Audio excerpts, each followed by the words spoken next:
The Jets are banking on youth and upside to upgrade their receiver group and revitalize Geno Smith's career. We'll break it down today on Locked On Jets.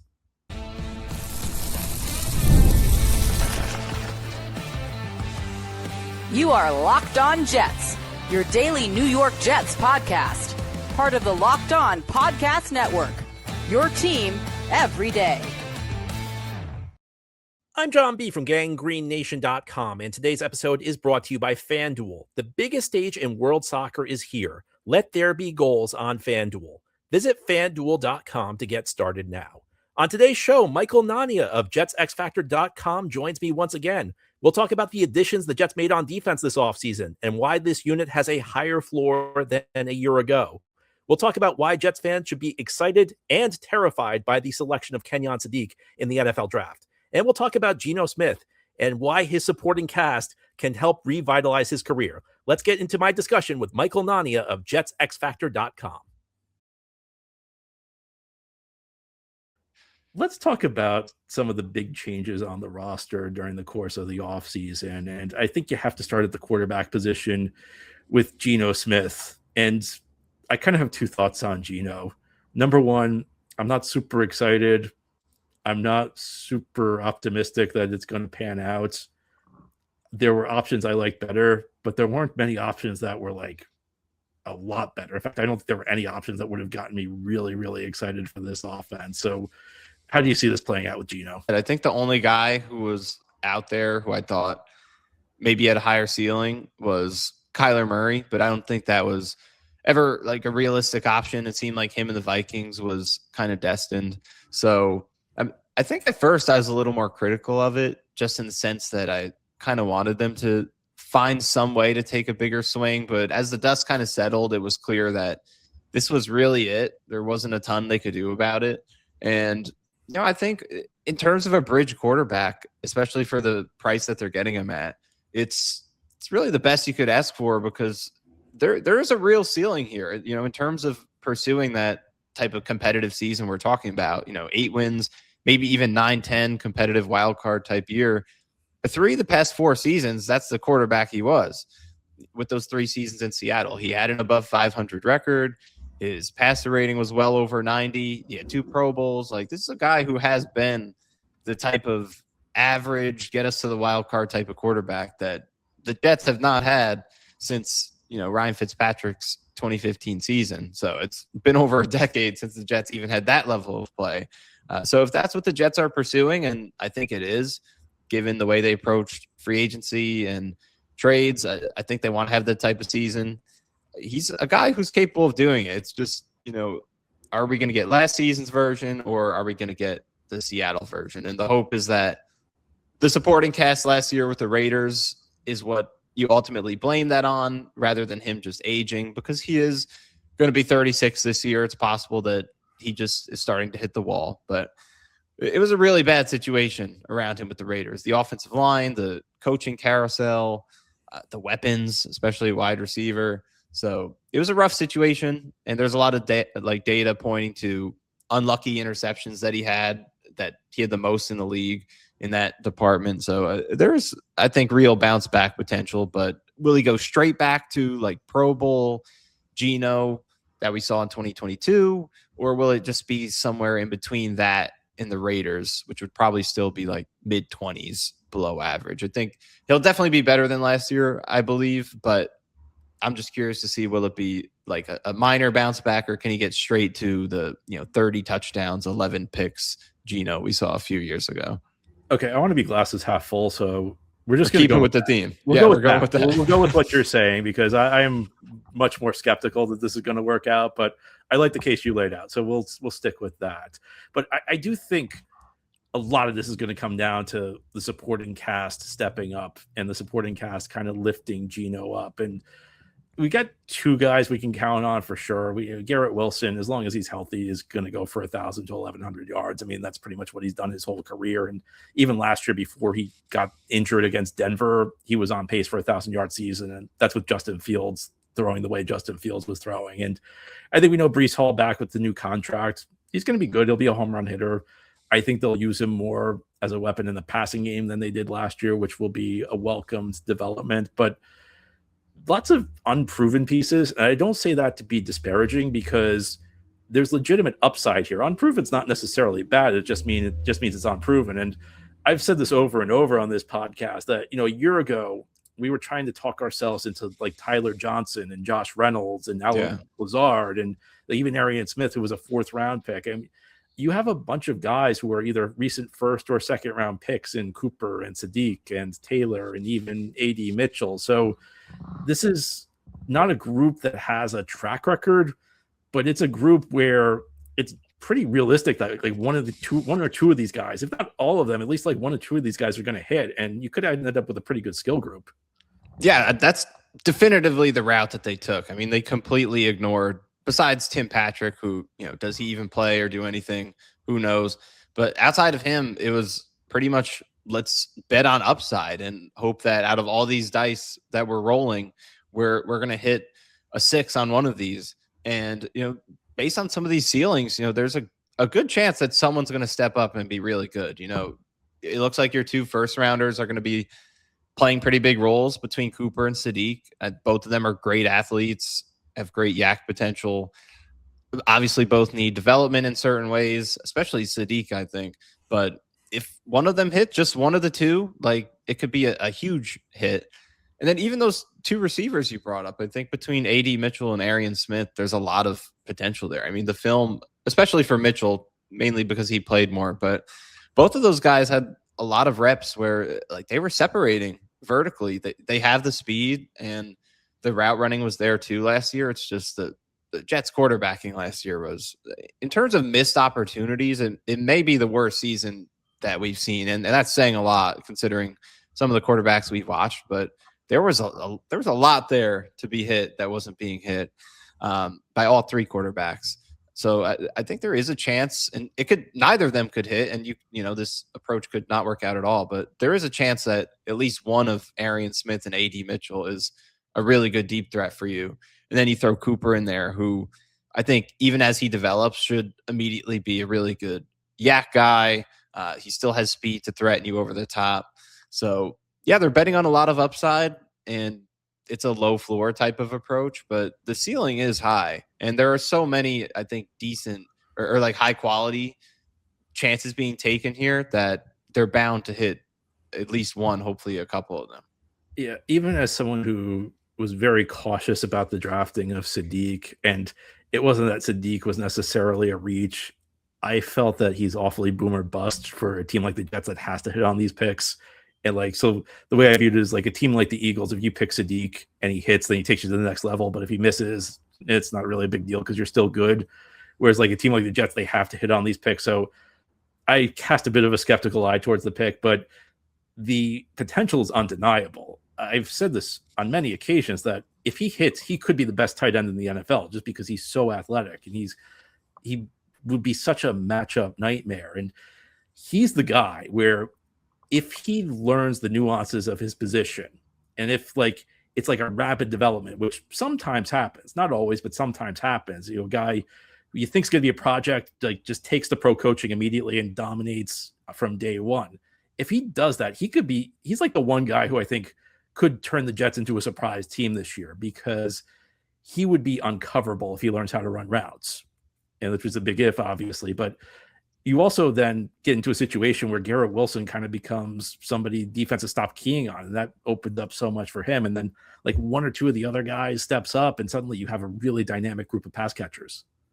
Yeah, and look, I had mixed feelings and still do on that pick, because just in general, tight end in the top half of the first round it's always a swing, because I think you need that guy to be a really, really good tight end to justify that pick. Like if you pick an edge rusher or a tackle and they're a solid above average starter, I think you're happy with that. But I don't think you want a solid tight end when you pick them top half of the first round. I think you want one of the best in the league, because that's just kind of how the salary scaling works with that position compared to, because they're getting the same salary as if you picked a quarterback there, but tight ends get paid a lot less. So because of that and positional value, it's always risky. And then we're talking about Sadiq, a guy who his college production is half of some of the tight ends we've seen picked in this spot of the draft in recent years, whether it's Warren, Loveland, some of the other guys who have gone there. So it's a lot of projection, but the ceiling is so high. And I think in this particular draft and looking at how the board shook out, I think taking that swing is more justified given the context of this draft, because it's not like they passed on, here's a clear cut upgrade at another position of need, like say it's corner or wide receiver. And they got their wide receiver later with Cooper, which helps kind of justify it more. So I think the way the draft shook out kind of justifies that swing for the fences, but it definitely is a swing, like a hit or miss type of swing, because I could easily see a world where this is a pretty big bust pick because there's just not a lot of production there to go with that athleticism, which is always a concern, because you would hope that if a guy is that athletic, that against college competition, he should be dominating. So it is a red flag concerning, fundamentals, technique, and all that. But if he can develop it, it's the ceiling is limitless. Ahead here on the Locked On Jets podcast, Michael and I are not done talking about Kenyan Sadiq. He is a boom or bust prospect. This was a risky pick, but there's a reason the Jets made a calculated gamble. We'll dive into it continuing here on this Friday edition of Locked On Jets. This episode is sponsored by FanDuel. On the biggest stage in the world, FanDuel is changing the game, because sometimes your player gets subbed off and your bet goes with them. Not anymore. With FanDuel's Super Sub, if your player is subbed out, your bet stays in. That's right. If your player leaves the match, your bet continues on with the substitute. So you're still in it until the final whistle. In matches like these, anything can happen. And now your bet can go the distance. Let there be goals this summer on FanDuel. We have 2 games left this weekend, the third place match between France and England, and the final on Sunday at MetLife Stadium, home of the Jets, between Spain and Argentina. France is favored to win the third place game, and Spain, a dominant force this tournament, only 1 goal allowed, favored over the defending champions Argentina with Messi, with all the magic. I can't wait to watch the soccer this weekend, and FanDuel's the place to get in on the action. Let there be goals this summer on FanDuel. Visit FanDuel.com/lockedon. That's FanDuel.com/LOCKEDON to get started now. I think you hit on a number of key points, and I especially like the point you made about the positional value, because, for example, Olu Fashanu, who was picked a few slots before Sadiq back in 2024, if he's like an average left tackle, that's a hit for the Jets. Whereas if Sadiq's someone like, say, Tyler Conklin, who's a decent tight end, like that's not what you want at number 16 overall. But I'll give you my kind of like this. I don't know if it's a conspiracy theory. It's not really a conspiracy theory. It's just kind of like just more overall theory. Maybe the Jets just really know something about Sadiq. And the reason I say that is you go back before the draft, everybody was saying they're going to pick David Bailey. Everybody's like, you look across the national media, it's like they're picking Bailey over Reese. And another thing, the Jets love Omar Cooper. So the Jets telegraphed a couple of their picks, whereas Sadiq, nobody knew about it. Like they kept this under wraps. In fact, I think Sadiq even said, I had never even heard from the Jets. I had no idea they were interested in me. So my hope is that that's a sign that like the Jets just like know something about him, where it's just like he's so special that we had to keep our interest secret because this is the one guy we couldn't afford to lose. So that's my theory. That is interesting, because the Bailey thing was definitely fascinating, because I wasn't buying it. I know there was a lot of like experts starting to leak it, but I still think Reese was probably my preferred pick there. We'll see how that pans out. But I wasn't really buying that. And I know we heard a lot about Cooper, but Sadiq, that was never put out there. And I mean, I kind of floated the idea like at one point during the offseason, but it was more just like an outside the box type of thing. Like, here's something unique they could do. And then they ended up doing it. But I think like I said, I think the way the board shook out kind of justifies it, because you look at the next 3 picks after, like if let's assume the Jets board was the same as the way the draft board fell, which probably wasn't, but let's say it was. Next 3 picks were tackle, D tackle, offensive tackle. Then you have Mekhi Lemon, who I think that was who I expected and wanted there. But given that they got Cooper later, perhaps they assumed that, we can get a receiver later in the round there's more value in swinging on Sadiq here than going receiver here. And maybe later we pick up another non-offensive position. So then after Lemon, it was another offensive tackle, D-end, then a KC Conception. So like maybe if their board was similar, they were like, there's a lot of offensive tackles, D tackles here. We don't want to target those spots. Let's go for the highest ceiling offensive weapon and trust we could get wide receiver later. So I think that kind of could contribute to why we saw this pick here, just kind of projecting the board. My other theory on this is that because of like all the buzz about Cooper, I think there's a good chance Cooper was their highest rated receiver on the board at that point. And they just said, we can get him later. And they did. So if that was the thought process, then, it worked out. And, I'm going to age myself here. I'm going to show my age, but I think back to 31 years ago, the 1995 draft, and I was a kid. I was pretty young. I just started watching the Jets a few years earlier, and I remember I was in the car with my dad, and we were listening to the draft on the radio. And this was back in the days when it was a Saturday afternoon, and the Jets were up on the board, and they picked Kyle Brady, and it was a pick that was out of nowhere. He was a tight end out of Penn State, and you just knew it was a horrible pick. And that's the famous clip where the fans were chanting, "We want Sapp, we want Sapp." It was Warren Sapp. They passed on, and everybody thought they were going to pick Warren Sapp. I remember this is a story I've told many times on this podcast. My dad at that point just told me, "Stop, you're young enough. You don't have to root for the Jets. Don't make the same mistake I did, root for the Giants." And I don't know why I didn't listen, but here we are all these years later. But the point I'm getting at is like, everybody knew Kyle Brady was a terrible pick. There was no way that pick was going to work out. Like, this was not picking Sadiq was not picking Kyle Brady. Picking Sadiq is a guy who's got some question marks, who needs some development, but can be a great tight end in a way. Like, Kyle Brady was never going to be a great tight end. So I think it's a perfectly justifiable pick. I hope it works out. It wasn't, I guess when it comes to the Jets, there are like two different ways I disagree with them on picks. There are the, my God, what are you thinking moves, like hiring Adam Gase, or, like you go down the list where it's just like, this is awful, picking Kyle Brady. There's no way this is going to work out. And then there's the, I wouldn't have done it, but I can at least see what you're trying to do with this. And that's where I fall on the Sadiq one, where I would have gone in a different direction personally, but I think there's a real path this could work out in a big way. Yeah, I'm also curious, and this shows my age, I guess, too, but like go back to 95. How did you, in that time period, how did you kind of gather like what the draft expectations were, the rumors? Because right now it's so easy. I just, go on Twitter and, you see the rumors and everything. But back in those days before social media, how did you gather those like expectations that, okay, Warren Sapp is the guy we want here, the Jets are expected to take him? How did that kind of transpire in your draft lead up back then? Sapp was like really well known because he was a dominant defensive tackle at Miami. In fact, I think he played on the same defense as Ray Lewis. I mean, it was just a stacked Miami defense. So he was a very well known name. But other than that, I mean, I think it was newspapers and ESPN. Mm-hmm. I mean, it really was. I mean, we're really spoiled these days. It's unbelievable how little information we used to have.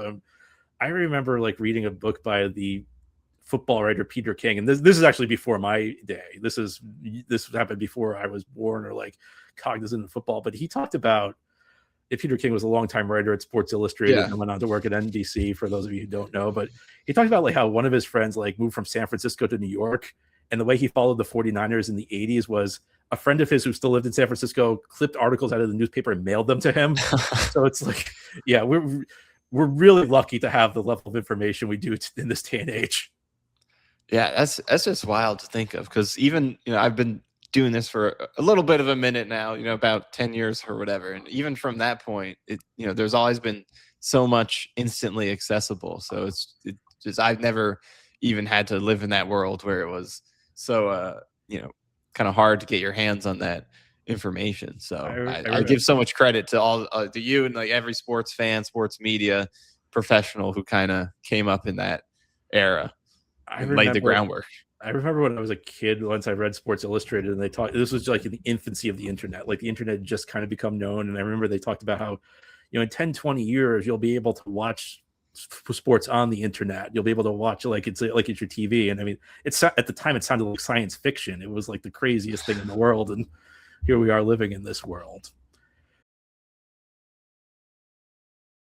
Ahead here on the Locked On Jets podcast, we're turning our attention to defense. The Jets revamped that unit this offseason, lots of additions in free agency, some key draft picks. Michael and I are going to talk about why this unit has a higher floor than the Jets defense of 2025. That's ahead on this Friday edition of Locked On Jets.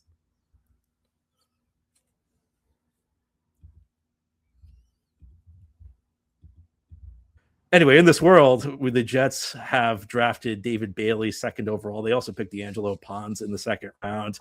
Two big additions on defense. Jets were also active in free agency. They signed Demario Davis. They bring in Minkah Fitzpatrick in a trade with the Miami Dolphins. So let's talk about how this defense is going to sort out. Lots of new faces, and hopefully the unit is vastly improved.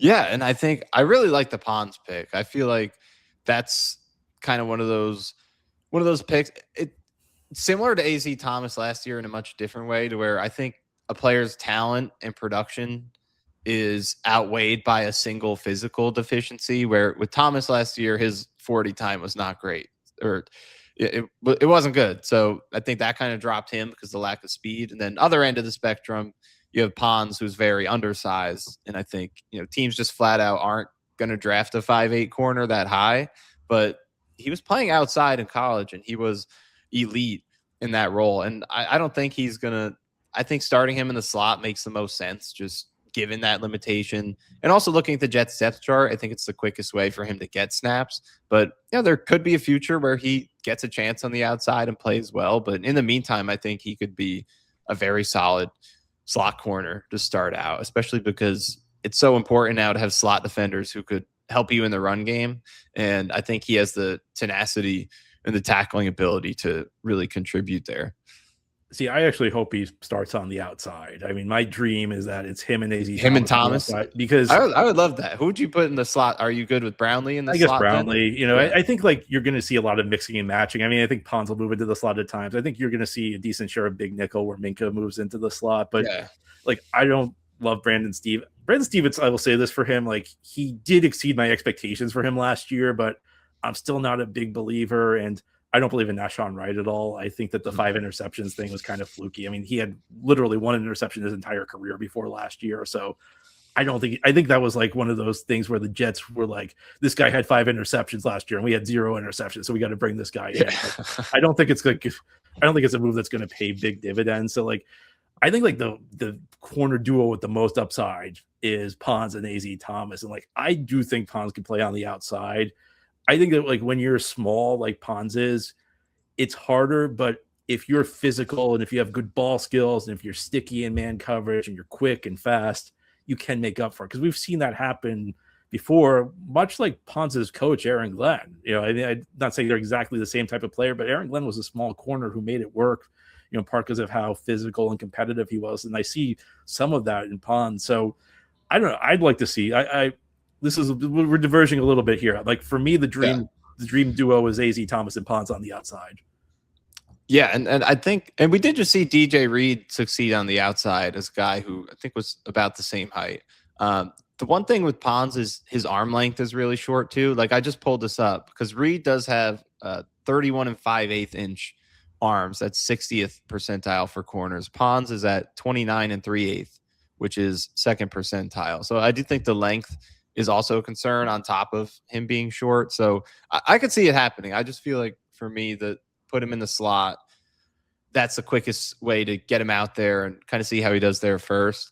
But I think they really raised the floor this offseason. They plugged a lot of holes. I think they got a lot of reliable tacklers, reliable run defenders, especially, you look at the edge. Last year you had to count on Michael Clemens to play a lot of snaps, but now you have Joseph Asai, Kingsley Eningbari. I think these guys are they're not going to move the needle much, but they could stop the run. They're sturdy, fundamentally sound players. You put Demario Davis at linebacker. And then the D tackles, I think that unit in terms of run stopping is really good with Tavondre Sweat, David Onyemata. So I think the floor is a lot higher. I think they could be a really good run stopping team. They're just still kind of capped in terms of their ceiling, particularly in pass defense, because, what is the ceiling of this pass rush? And can this secondary create takeaways? Can, the corners hold up well in coverage? And then safety beyond Fitzpatrick, you have a lot of questions. So I think run defense wise, this could be a very solid defense. And just generally speaking, the overall floor feels much closer to average than it was last year. But I still think there's a cap unless David Bailey is instantly at his ceiling. Will McDonald takes another step. And then at least one of those corners kind of breaks out. So I've been a big time critic of McDonald, but I actually am like somewhat optimistic about him from the standpoint that they're not going to have to play him on rundowns the way they've done the last couple of years. I think in 24 and 25, they were so lacking in pass rush that they had to make McDonald a full-time player, and which really exposed them in the run game. And I also think McDonald kind of has a limited set of pass rushing moves. The more you see him, the less effective he is. So I think keeping him on more of a pitch count this year, because Bailey's going to start on one side. I guess his Osai is going to start on the other side because he got the big contract. He got a bigger contract than Enigbare. But I think like keeping McDonald for mostly passing downs will make him more efficient. You know, I don't think he's going to have as many sacks. I don't think he's going to have like 10.5 sacks, like 24, 8 sacks like last year. But I think he's going to be like more efficient on a per play basis. One of the things that was an issue last year that like nobody mentioned was they had such a lack of pass rushers that are like on obvious passing downs. Clemens was on the field. Usually on passing downs, you put your 4 best pass rushers on the field. Clemens was playing one of the DT spots on their passing downs because they were so weak up front. So even if it's not great, and I don't think it's going to be great, I mean, I think it'll be improved. You'll have, I think on obvious pass downs, you'll have like McDonald on one side, Bailey on the other, Juwan Briggs. You've done a great job covering Juwan Briggs and how he kind of flew under the radar last year, played really well. He'll play, and then I don't know, maybe Osai or Enigbare will play one of the other spots, which may not be inspiring, but is probably going to be better than Clemens. Yeah, I'm just so happy to not see Clemens anymore. He's like probably the most frustrating Jets player to watch take out the quarterbacks. Let's say defensive player to watch. Buster Screen. There are some good candidates for that. Let's say edge rusher. Most frustrating defensive lineman / D end. Just no more Clemens is great. But I agree. I think it's clearly better, but whether the ceiling goes up, it's going to be how good is David Bailey right away? Can Juwan Briggs maintain what he did? Because he was elite in terms of pass rushing numbers in the second half of last season. He was that good. So we got to see if that's for real. And if it is, I think that's a big game changer. But I agree with Will McDonald. I just did like a snap count projection for the D line, and I probably had him higher than what you're projecting, but I have him going down to 50%. Last year he was about 66, I think, but I still see him getting cut down because some of those first down reps, goal line reps, 4-minute, whatever it is, you could take a lot of those, and now we'll put Osai on the field. We'll put Enigbare on the field. We don't have to force Will McDonald on the field all the time just for his pass rushing. We can limit him to situations where, he'll usually be playing against the pass, and he'll be more effective because of that. Even if he's not playing as much, maybe his sacks go down in total, but the average Will McDonald snap will do more for you if you could cater him towards pass downs, because that's just the reality of the player that he is at this point. So I think I see a similar shift for him. Yeah, I think like 50% actually sounds accurate to me because there are lots of like situational pass rushers who play a lot of snaps, like between 40 and 50%. That's just like the modern NFL is like situational pass rusher. You could be your role, but situations where you need a pass rusher keep growing because the passing game keeps gaining relevance. It's still the majority of the plays. It just means, I guess, like, short yardage, goal line, or the other teams in 4-minute, or, 1st and 10 is maybe a 50-50 type of situation, or a 3rd and, long, you might get a draw or something like really long. But, most plays are 60-40, 65-35 is probably like your baseline for pass run most of the time. So it's really just taking out those closer to 50-50 or maybe shade towards run a little bit type snaps, take those out. But you could be a situational pass rusher and still play a lot because most situations are passing situations. I got to stop saying stuff that shows my age, but a lot of these roles were kind of like are kind of described the way they existed as I was growing up, because when I was a kid, you'd watch the NFL and the situational pass rusher would come on the field on like 3rd and 10, and that's it. Yeah. Whereas now, as you said, like almost every situation is a passing situation. So a guy like McDonald, who may have only played a handful of snaps 30 years ago, is now going to still be a guy you'll see on the field an awful lot. And even though the snap count's going to go down. The only time I really remember seeing something to that extreme, at least following the Jets specifically, I know there are other players around the NFL who are not going to come to mind, but Bryce Huff in 2022 was the only time I had seen it to that extreme, to where it was only obvious passing. I think the whole season in 22, he played like 10 snaps against the run or something like that, and almost 200 against the pass. So that's the only time I saw just obvious passing situation. But McDonald won't be reduced to something of that extreme for sure. Well, Bryce Huff, one of my favorite players. What a great way to end this. Michael Nania, thanks so much for joining me. It was great to have you. Hope you'll be back soon. Had shout out Bryce Huff. We wish him the best in retirement after this past season, which was surprising, but a great Jet. So always great to be back here, John. Oh, my dream is that Huff, I think he's starting a business, that this business goes big and he ends up making enough money to buy the team from Woody Johnson. And that would be perfect. That'd be better than his 10-sack season. So Bryce, we're pulling for you. I would love it. That's all for today's episode. Thanks again to Michael Nania of JetsXFactor.com for stopping by the last 2 days. It's always great to hear from him. I always love hearing his perspective. This has been the Locked On Jets podcast, part of the Locked On Podcast Network. Your team every day is our motto. As always, if you enjoyed the show, hit the subscribe button where you're watching or listening so that you'll never miss an episode. If you enjoy the show and are listening on the podcast source, give it a 5-star review. If you're watching on YouTube and enjoy the show, give this episode a big thumbs up. It helps us out, helps other Jets fans find the podcast. Hope you have a great weekend, everybody. We'll be back on Monday to talk more Jets. See you then.